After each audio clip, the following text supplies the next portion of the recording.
gorgeous girls and beautiful boys, men and women. Welcome back to my YouTube channel. My name is Timmy Kolayo and I am a product manager.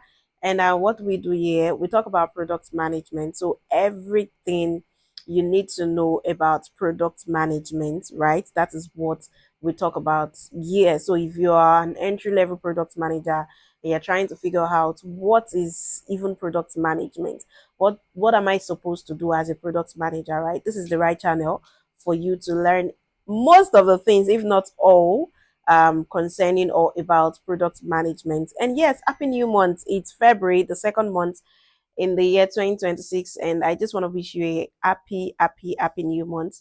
I saw something online. They said it's the hardest month to pronounce, and it's also the shortest month, something like that, right? So welcome to February, and I pray that February actually brings very sweet things to you in Jesus name. Yeah, so it's the hardest month to spell and the shortest month. I think that's it. Yes.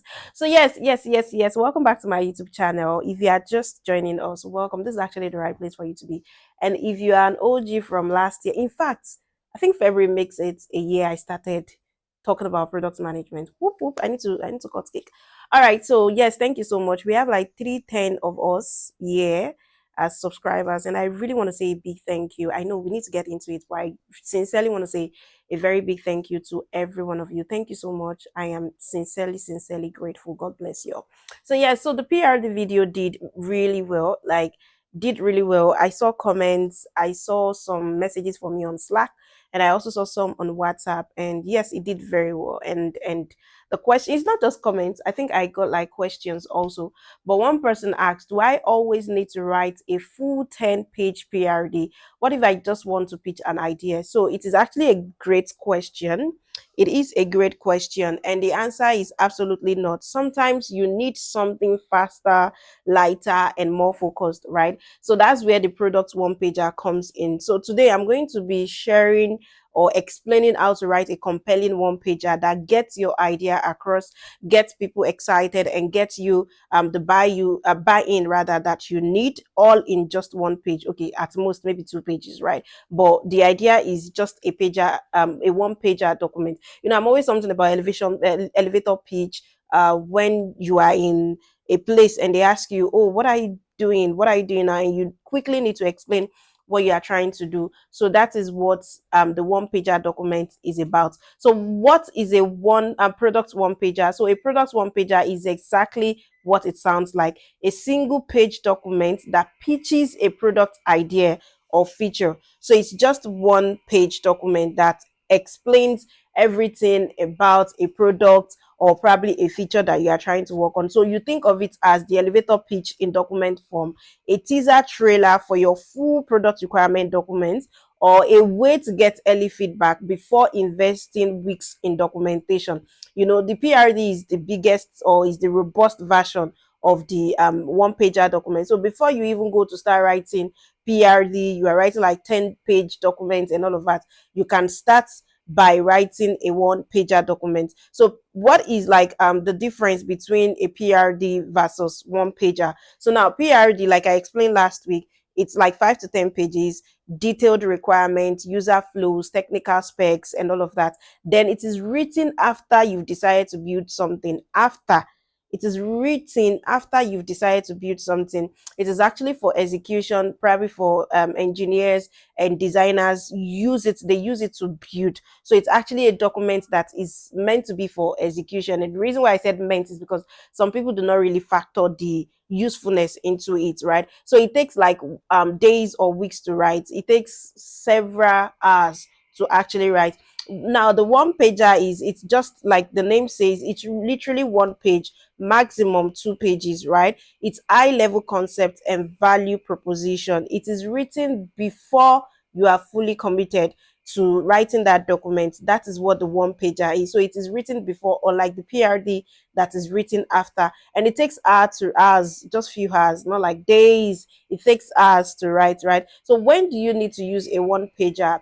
if you are pitching a new feature idea to leadership, if you are getting early feedback before writing a full PRD, if you are proposing a solution to a known problem, if there are internal product proposals, if you are aligning stakeholders before heavy investment, and if it is like portfolio pieces now, you don't need to write 5 to 10 PRDs inside your portfolio. So you can just start with the one pager document. So if you are job hunting, you can always make use of the one pager document. When do you skip it and go straight to PRD? Small bug fixes or minor improvements. You don't need what's it called? One pager for that. If the feature already approved, if the feature is already approved and there is green light on it, then you don't need to write a one pager document. If there is also like continue work on existing projects, you don't need a one pager. There is already a document, so you don't need to go back and start writing a one pager. It's just for you to now keep updating your stakeholders. This is what we are. So that one is more of giving feedback on what you started doing. So you don't need to use a one pager document. Now, the beauty of a one pager is if people don't like the idea after reading one page, right? You just saved yourself from writing a 10-page PRD nobody wanted. So you just be faffing, you just be enjoying the life of your head. So if people after you've written the one pager and they are like, not yet, not now, this you know that you are free. You don't need to start you don't need to go into PRD. Do you understand?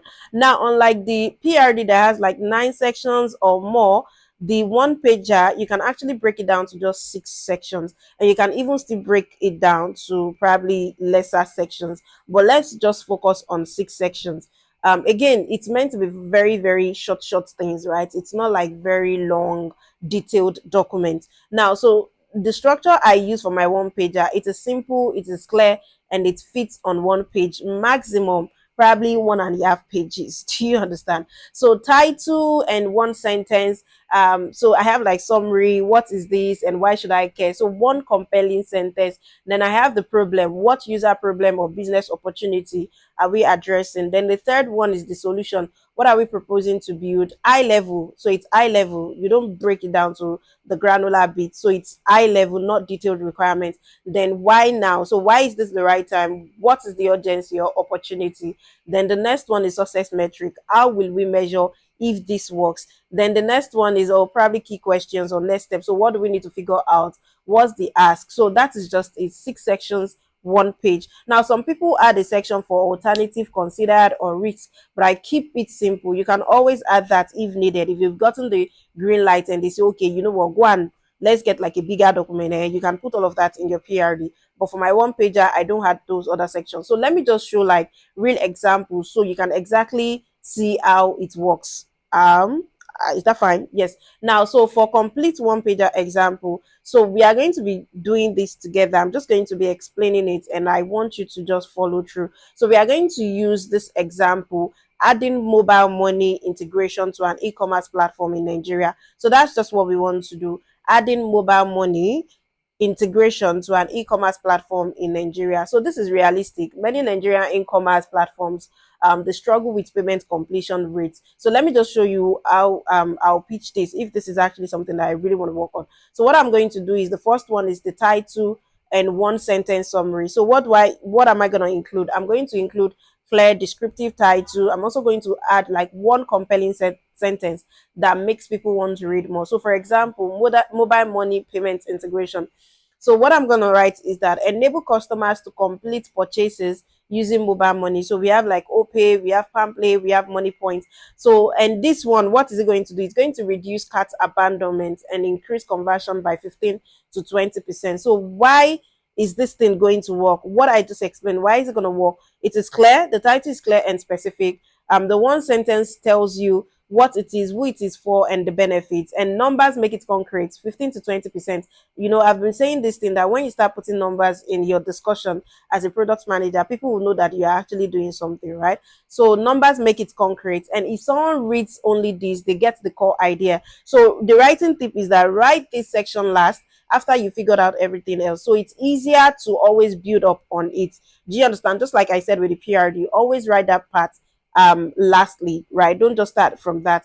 Write every other part before you go into your title or one sentence summary. Now, the second one is the problem. So, what do we include here? The specific problem we are trying to solve, who experienced this problem, and also if we have like data or evidence, if you have it, you can also add it. So, why it matters, that is what we are going to put in the problem section.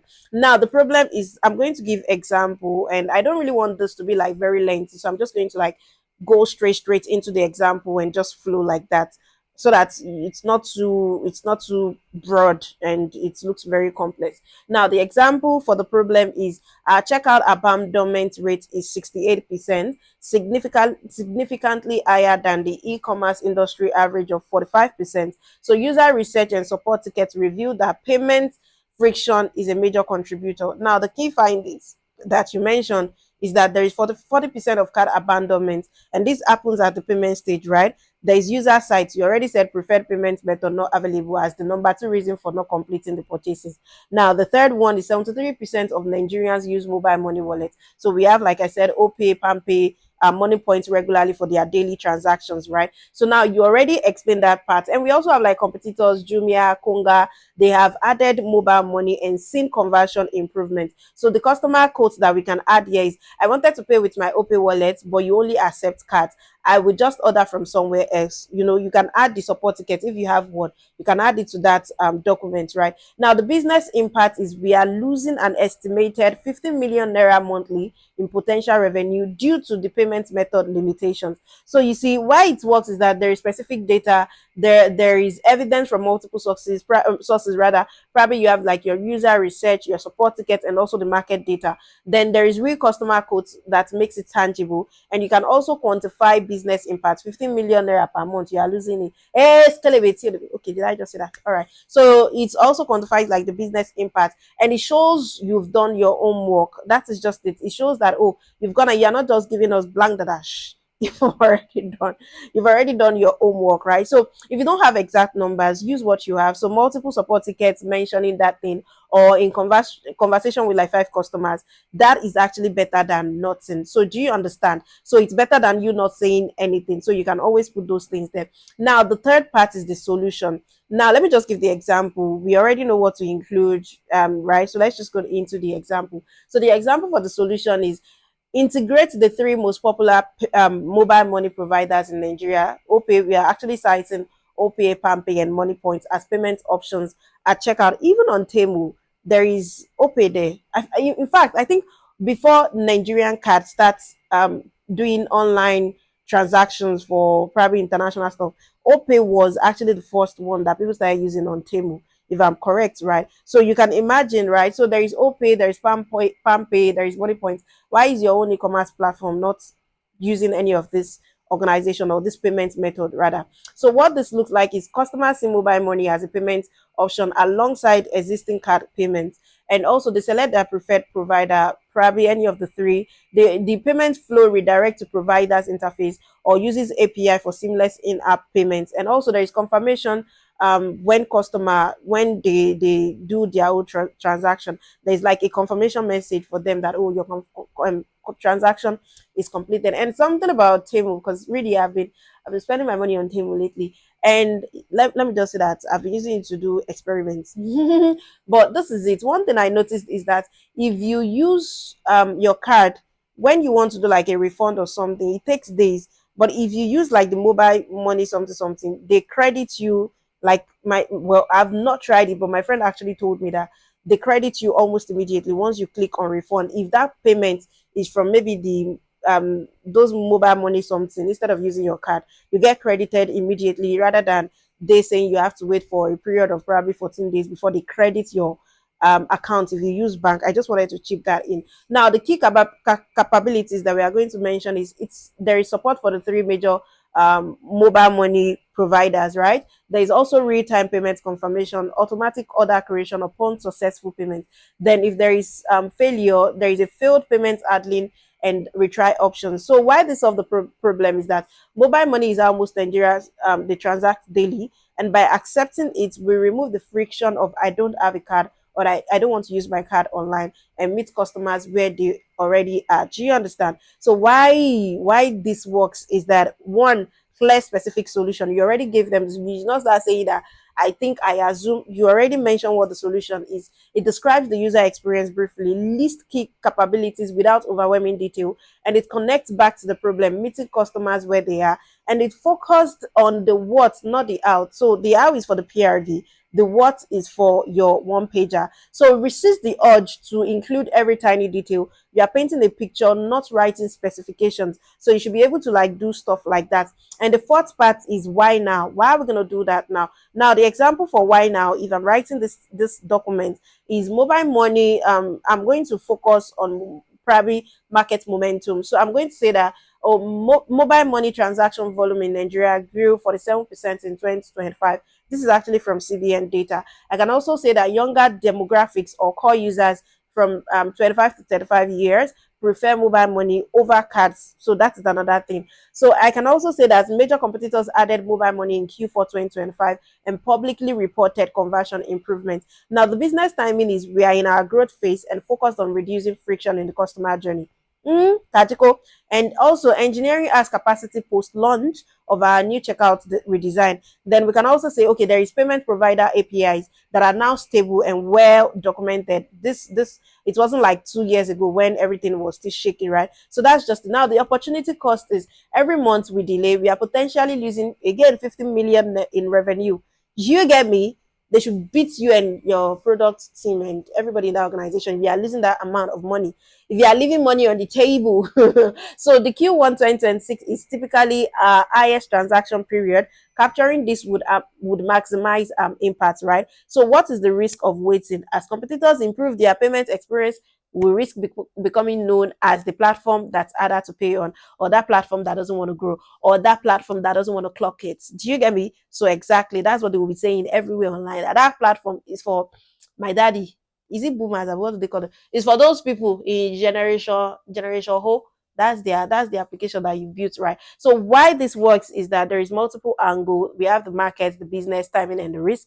We also have like specific data. It creates urgency without being dramatic. If you come to me and tell me that I'm losing 15 million naira in revenue and it is something that I can fix, bobo, I'm going to call meeting. Everybody sits, let's discuss how we can figure this out, right? So it shows you understand the business context and competitive pressure measures some to FOMO. Do you know what that means? Fear of missing out. You don't want to miss out. You also want to be part of those, the big guys that are calling the shots. Sure, you get. So why now is where you create urgency. If your stakeholders think this can wait, they will deprioritize it. So show why it cannot wait. You really need to be firm on it. This is why this thing cannot wait. Now the fifth section is success metrics. This one we already know what to go into this. So what do you include? How you measure success, the primary and the secondary metric, right? I already mentioned this in the PRD, but you can just take that from the PRD.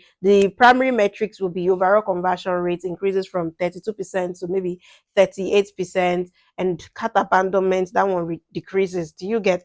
And there is also mobile money adoption, you can say that also. And for the secondary metrics, we have like payment failure rate remains below 2%. Customer satisfaction score improves from 7.8 to 8.2. I'm always saying, even if it is just one, it's 0.001% increase. It is actually something. It is, see, that could be the deciding factor for your financial something at the end of the year. That just tiny percent.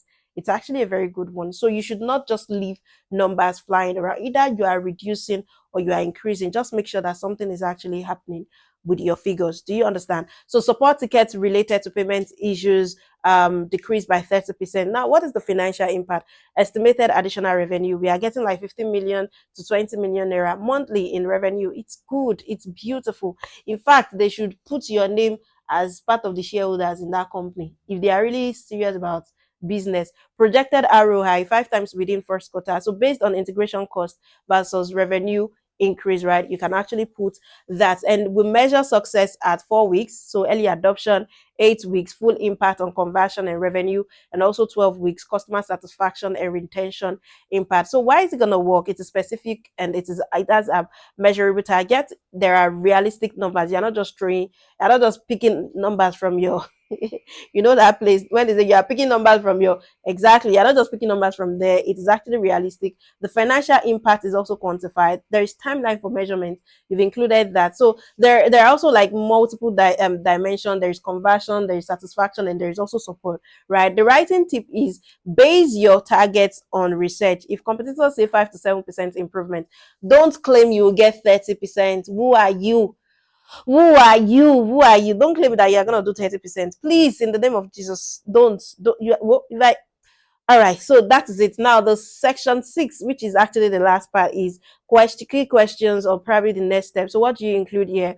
What you still need to figure out. You may not have everything figured out at once. You still need to do probably more research. What you need from stakeholders, the ask, what decision are you looking for, and next steps if approved. So, if there is approval, then you know that you need to go into PR, the way you write like the robust document. So, example for key questions, the technical part, I covered it last week. The business part, you can also pick it from the PRD, and we also have like the timeline.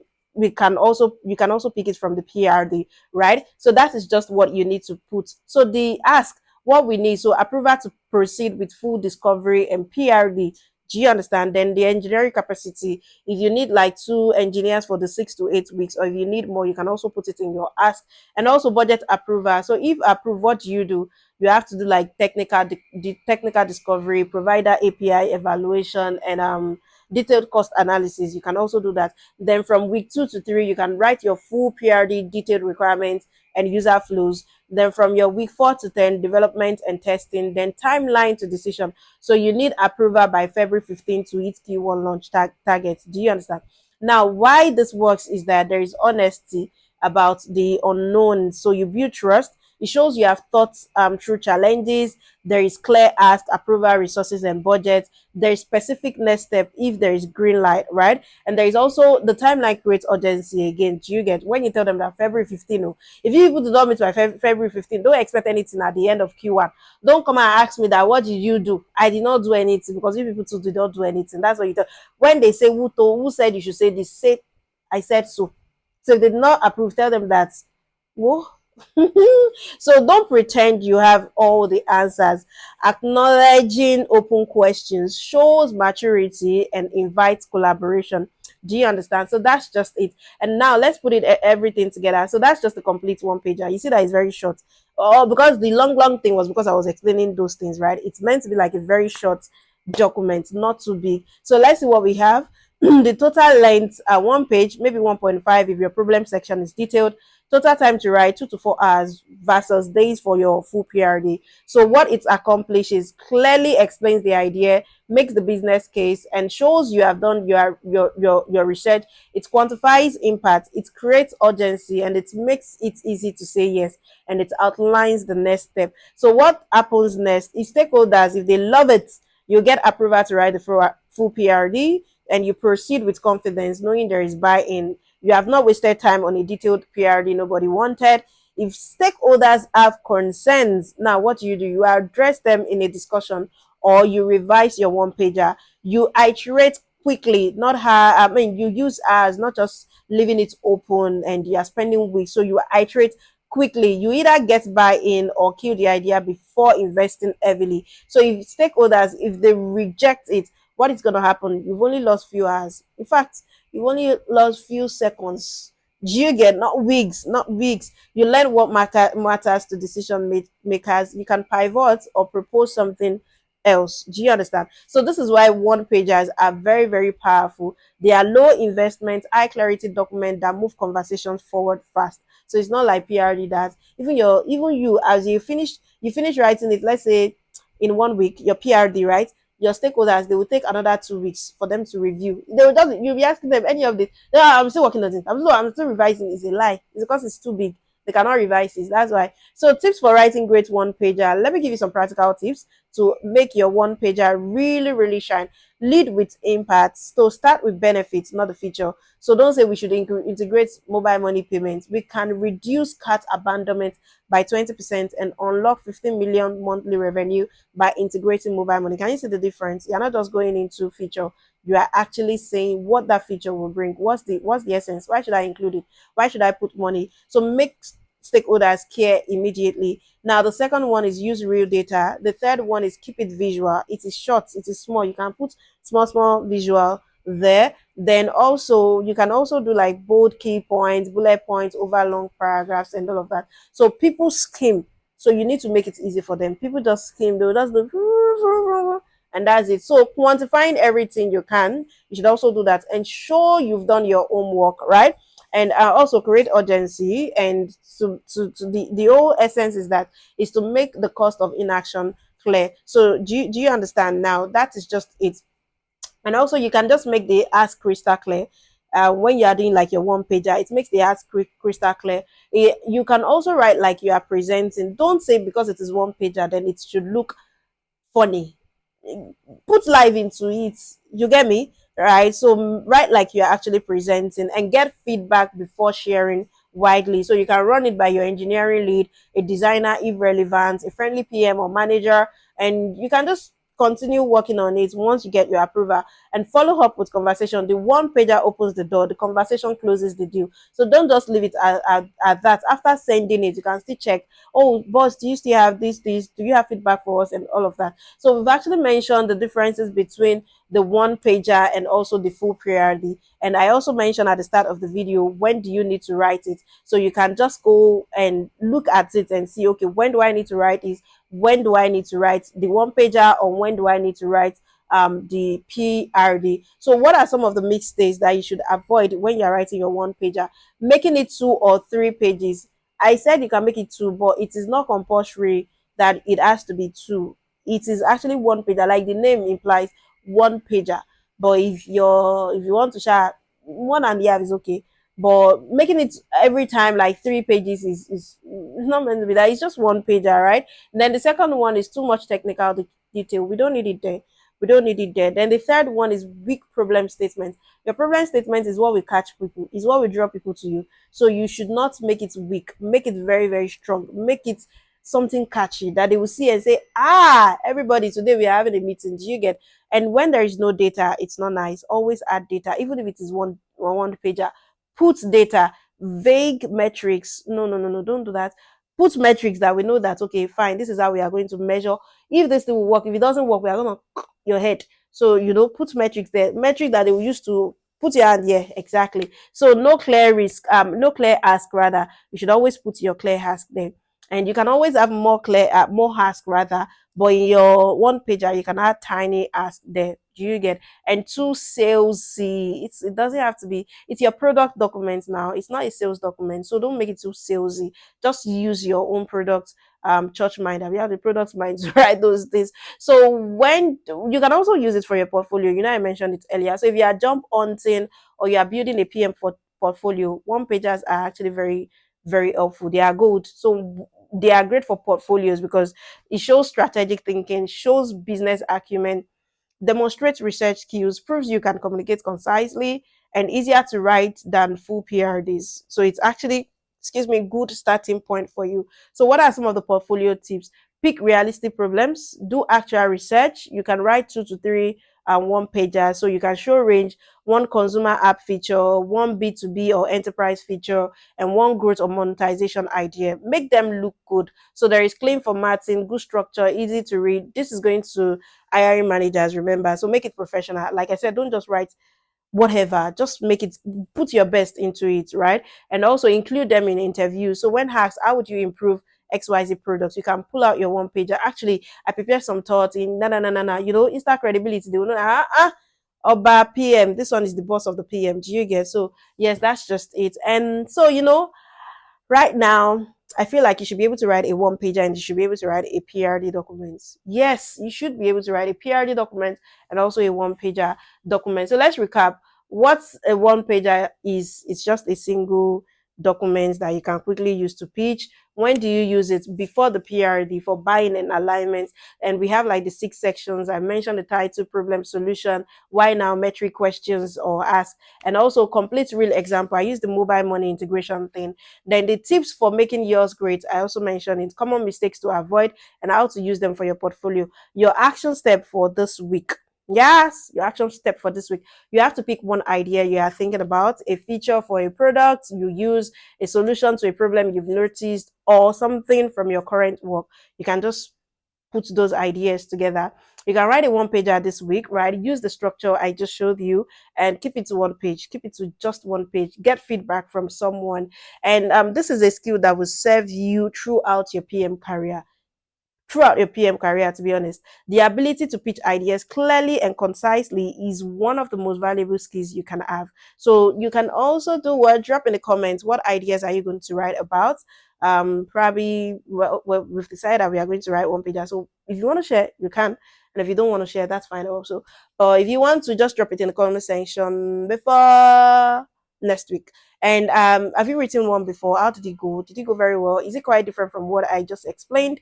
Are there other things that you think should be in the one pager and some things that I think we should remove? You can always drop the comment. See, I'm open to feedback, right? And any questions about the structure, you can also drop that for me. And if this was helpful, please like, subscribe, and share.